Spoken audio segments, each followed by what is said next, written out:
What is up, everyone? Welcome back to my channel and another new video. If you're new here, my name is Derek. This is my channel that I have built off of all different styles and types of what I consider adventuring.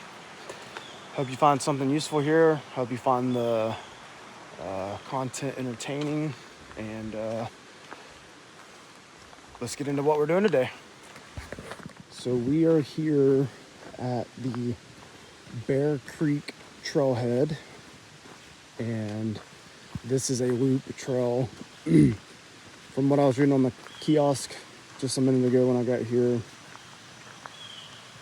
this can be like 6.6 to 9 miles long depending on which route you take. I guess there's a couple different intersections once you climb up out of this valley here. We are about 13 miles from historic downtown LJ.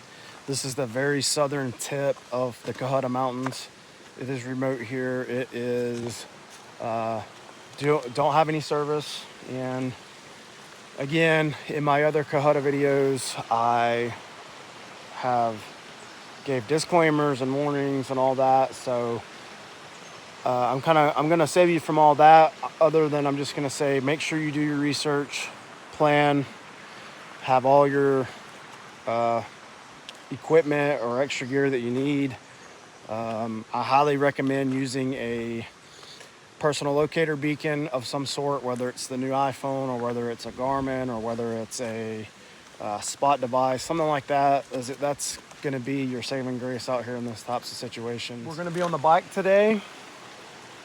I have hiked a portion of this trail going that way, and less than a mile or right at a mile up through, going the trail up through that way, you come to the Guinness poplar, which is a big yellow poplar.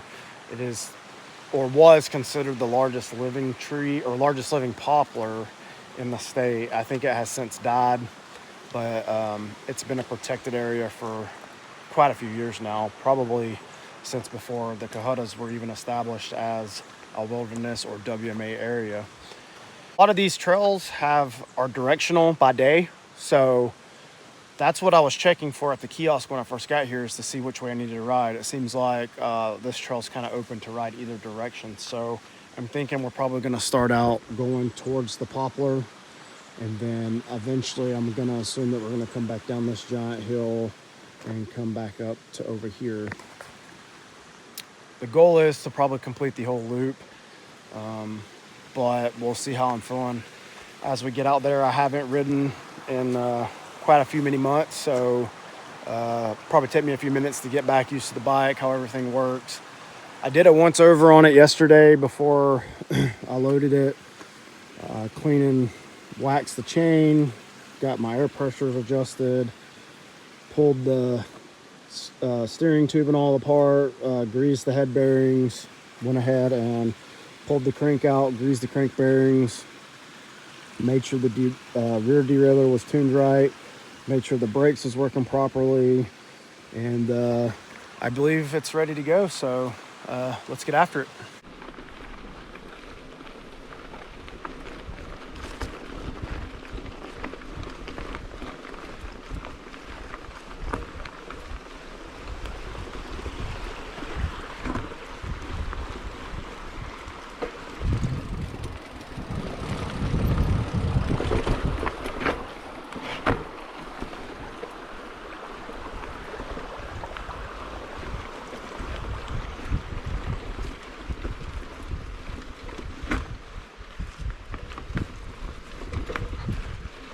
All right, a little out of breath here. Hadn't done this in a while. That was a pretty good climb. This is a very popular intersection. To the left here is the Pinoti Trail. Bear Creek Trail is the one we're going to go down, but the Pinoti Trail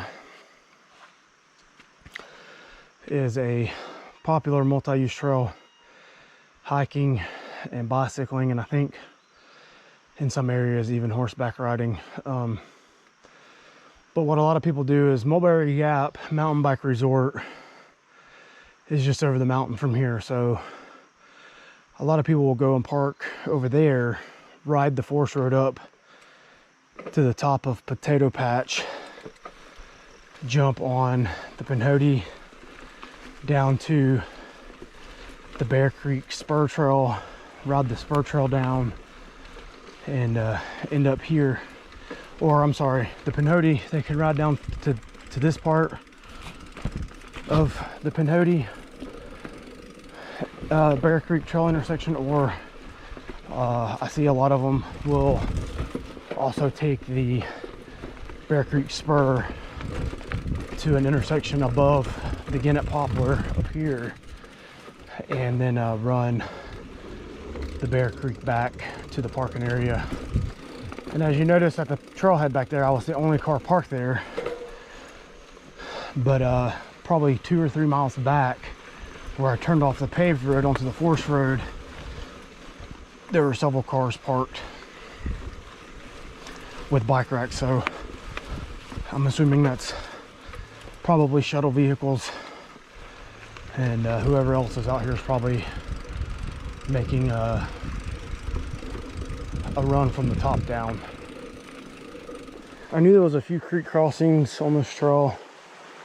I didn't remember exactly how far they were in. I know one of them's pretty big, but I got to this one and I was looking, and they have built this bridge, or a land bridge here, but it looks like there's metal, some sort of metal grate. So I'm just gonna check it out real fast to see if it's actually metal or not. If it's metal, I'll just carry the bike. If it's not, I'll ride across. And it's not, it just looks like some really thick plastic, so I don't think it's going to be an issue for the tires. Now, I do have a spare tube on my back, but it's not really something, of course I don't guess it ever is something that I want to do.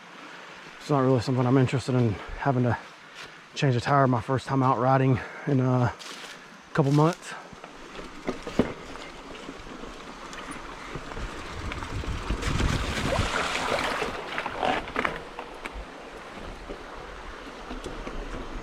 Starting to think I put a little too much air in my tires. I didn't even pump it up to recommended PSI. The tires have a minimum and a maximum recommendation, and I went just above minimum. But I'm kind of experiencing already this morning the same issue that I experienced right after I bought the bike, where when I start putting a lot of power to the pedals, the back tire just wants to spin. And to remedy that problem in the past, I just deflated the tire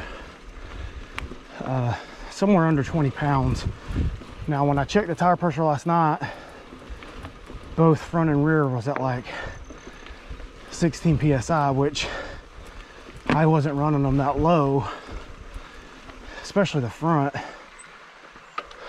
They must have just slowly deflated sitting on the stand in the garage. But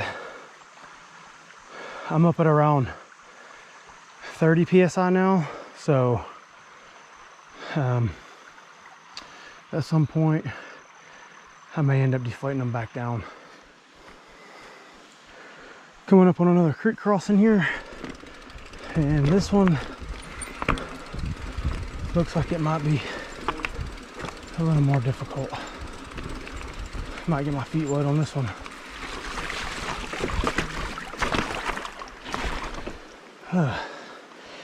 Didn't carry enough momentum.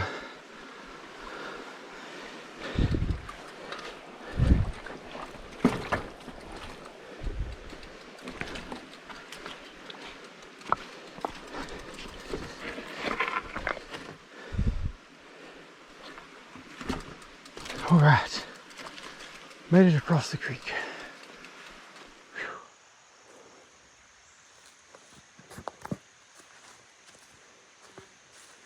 LJ Mountain Bike Association and Cohutta K Bicycle Shop. Shout out to those guys. They help, and any other volunteers that help keep and maintain these local mountain bike trails open and clear. But this is the Gannett poplar, and it actually is still alive, which I am surprised to find. The last thing I read on it, that it was dead. Something interesting I just learned today, you can see all the lines in the trees, or in the tree. So apparently that is a yellow-billed woodpecker, also commonly referred to as a sapsucker. I guess they come in and they drill those holes like that, and then they leave and come back and get the sap and any insects that's gotten trapped in the sap out. And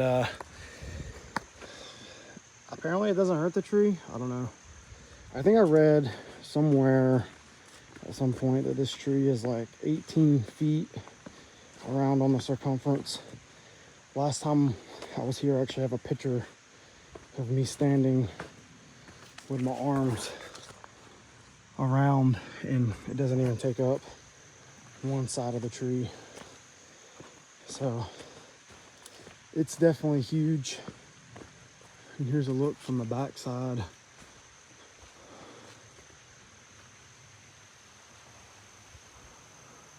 Pretty cool tree.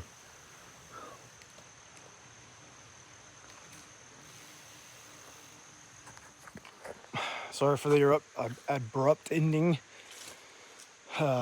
Third group of mountain bikers rolled up and started talking to me about the tree, so I was talking to them and talking about some other big trees in the area and talking about riding up in Brevard. And just as I'd figured, I asked them. They said they stayed at Mulberry Gap and had gotten dropped off at the top of the Pinhoti this morning, made the trek over to Bear Creek Spur, and then came down. And I was telling him that this is my first time riding out here, and so he's giving me a little bit of trail beta for what I've got coming up. It doesn't seem like it's going to be too bad, but I'm thinking the climb up the other side over there might be a little tough, and probably be a lot of walking, hike a bike, but hey, I'm out here, so let's get back after it.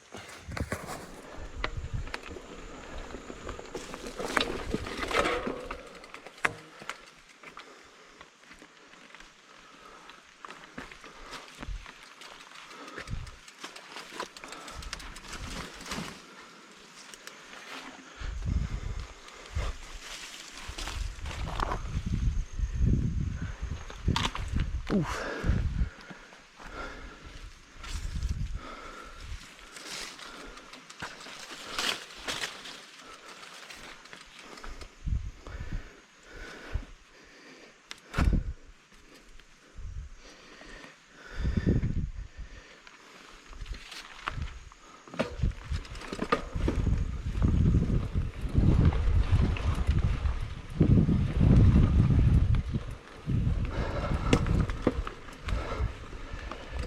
All right, I need to do two things. Noticing a little bit of chain slap.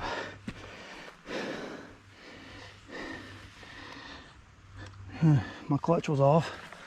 Turn that back on. And I still have my car keys in my pocket. So I want to put those in my bag before they fall out of my pocket. And then I'm on a manhunt for keys to leave this place later.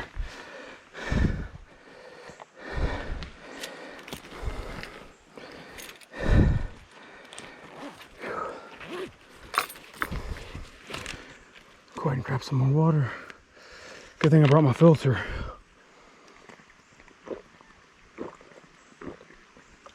Already gone through 20 ounces. And it's actually a mild day. It was only 67 degrees when I got out of the car earlier. And the wind has been blowing a little, so the breeze is nice, but it's humid, especially when you're moving.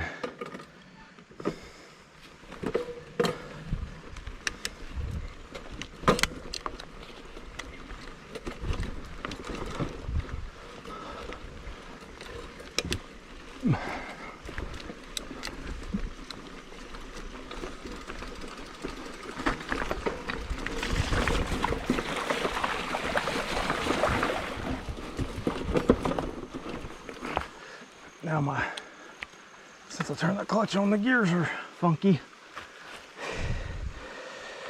Let's see if what's going on.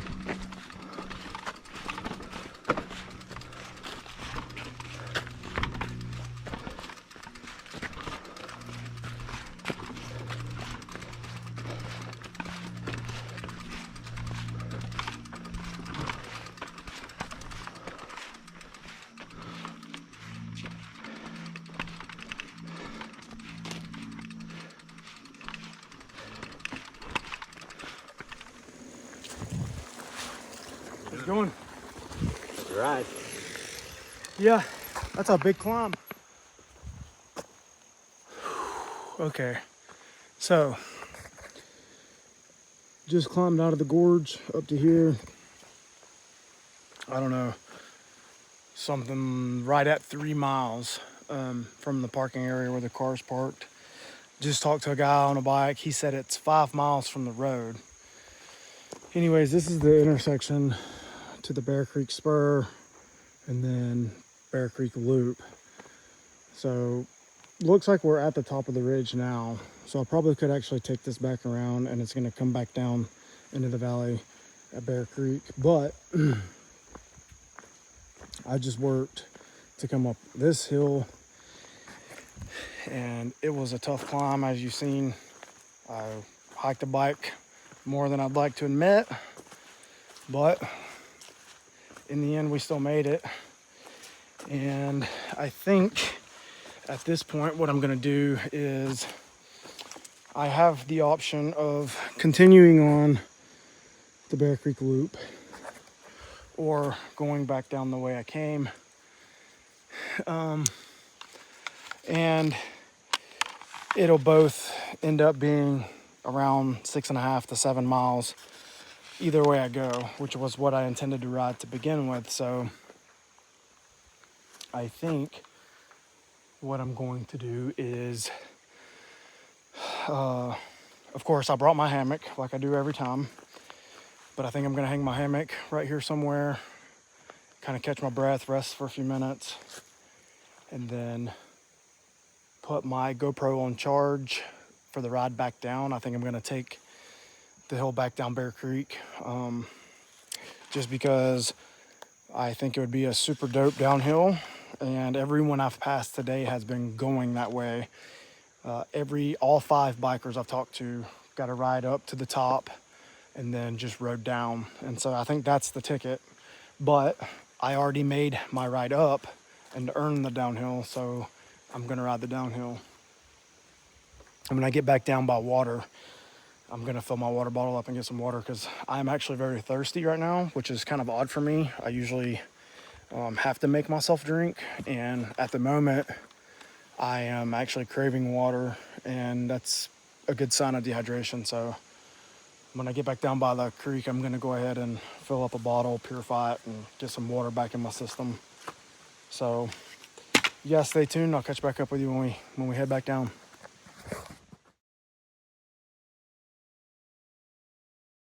Ended up spending about an hour and 15 minutes in the hammock. Almost fell asleep. But I was letting the GoPro charge, and I was gonna hang a hammock right here just up from the intersection on this little knob top deal. The trees were kind of too far apart, so I scampered down this little trail and ended up hanging down there between 2 trees. And now we're ready to ride again. At the beginning of the year of 2024, I'm gonna upgrade cameras, and I'm considering a DJI action camera or an Insta360, or maybe both. If you guys have any suggestions, go ahead and leave me a comment and let me know what your favorite camera is. I've been a GoPro fanboy since the beginning. I've owned every generation up to the Hero 8. I've not owned any generation after yet because this camera still works perfectly fine, other than a few battery issues I've had. We're gonna jump back on the bike and make the downhill back. It took me an hour and 20 minutes to climb from the parking lot up to here, which was just at 3 miles. And I'm gonna think that the downhill back is probably only gonna take probably 30, 45 minutes. I'm gonna stop and get some water.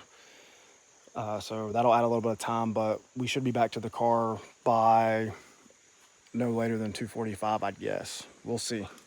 Let's go.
Damn, that's got my hands cramping. Hadn't done that in a while. But damn, did it feel good.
Good spot to stop and get water. All right, so we're stopped to get water. As you've seen, that was a pretty gnarly downhill, and we're not done yet. We still got a good bit of trail to go, but I said I was gonna stop and get water, and I'm going to. I'm feeling it. So right now I just have my Aquafina bottle, and I have this filters. This is a Sawyer. The reason why it doesn't have a label is because I bought a Sawyer Squeeze water bottle about 8 months ago, and it just doesn't do what I wanted it to do. You actually have to suck on it like a straw, and I'm not really a fan of that for getting water fast. So if you know me or know the channel, you know that I'm a gear junkie, have all kinds of packs. And so this morning I just grabbed a small pack out of the bin upstairs, threw a little bit of gear in there to get me by, and I didn't feel like unpacking my hiking pack to get my other Sawyer out, so I just grabbed this out of the bottom of that Sawyer Squeeze, and I'm just gonna fill this water bottle up, put it right on top, and drink what I need out of it.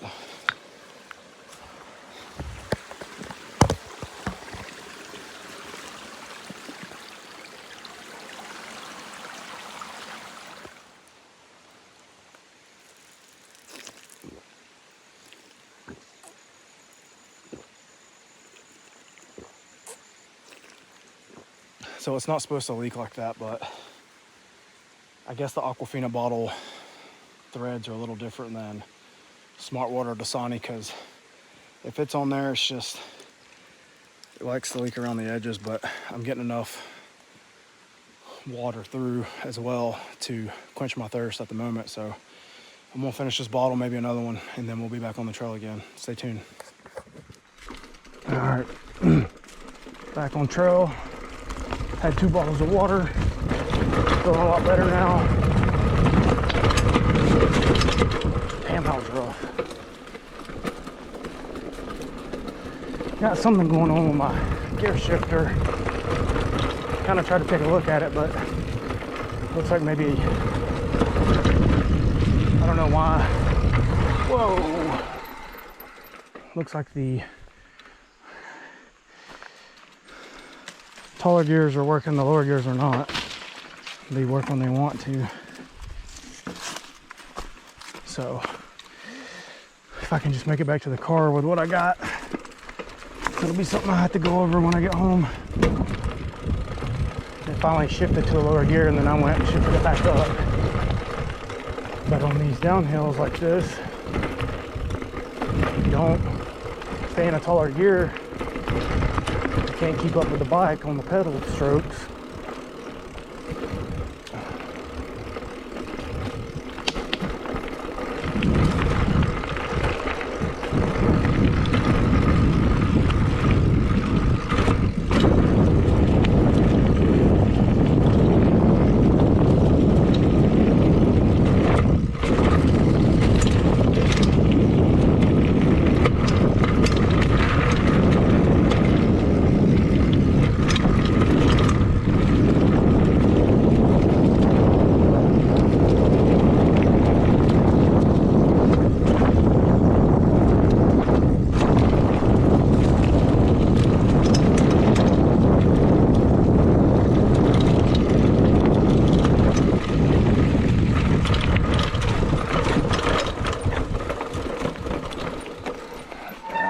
Walk this guy.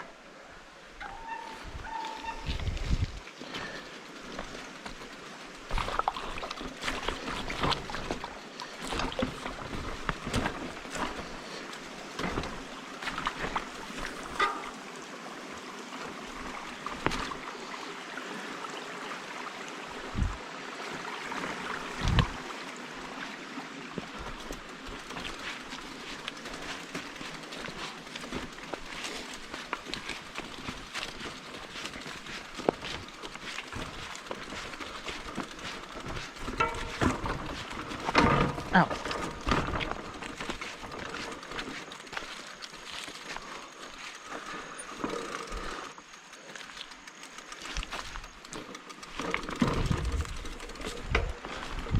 Home stretch, less than a mile from the car. That was again at Poplar right there.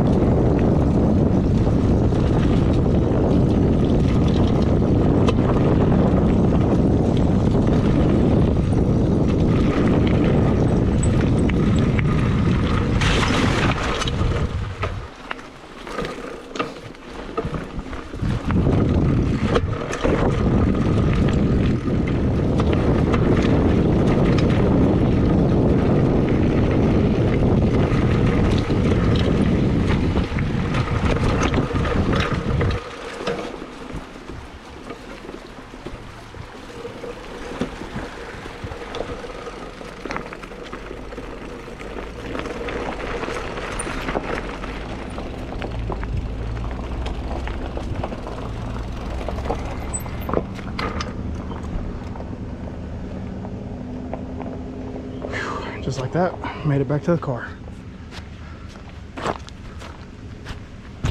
We made it back to the parking lot in the car, and it is 2:20. So even with stopping and getting water, it didn't even take me 20 minutes to get back, I think is right. Maybe even less. A little over 3 miles of just straight cruising downhill. Next time I come back, I think it'll be a park at the top and ride down kind of thing. So that means that I'll have to find someone to come with me. And that's kind of the holdup about doing stuff solo. If you're gonna do stuff solo, you really have to pedal up the hard stuff to come back down. The reward today was worth it, I guess, for the hour and 20-minute climb up. I mean, I couldn't go any faster. I ran out of skill. And you could hear my bike, you could hear the front shock slapping, you could hear the chain slap. And that's all just because it's a department store bike. You know, it's $400. I've got some ideas on upgrading, but I don't know if I want to upgrade or just buy another bike. For now, it does what I need it to do. It gets me out, lets me get a little bit of air, moves me fast down the trail when I need it to. So maybe in the near future I'll pick up another bike or start buying some stuff to upgrade this one, just because I like to do the work. So the trail up, originally earlier on I said it was hard. Really, on the way back down I was thinking about it, really wasn't hard. It was more of an intermediate. I just haven't ridden in a while, so took me a little bit for my legs to get my legs under me. Once I got my legs under me, it went a little bit easier. I still, as I mentioned earlier, I still pushed the bike more than I'd like to admit, but we made it to the top and we made it back down without wrecking or getting hurt. I'm gonna call that a good day, and I will catch you guys on the next one.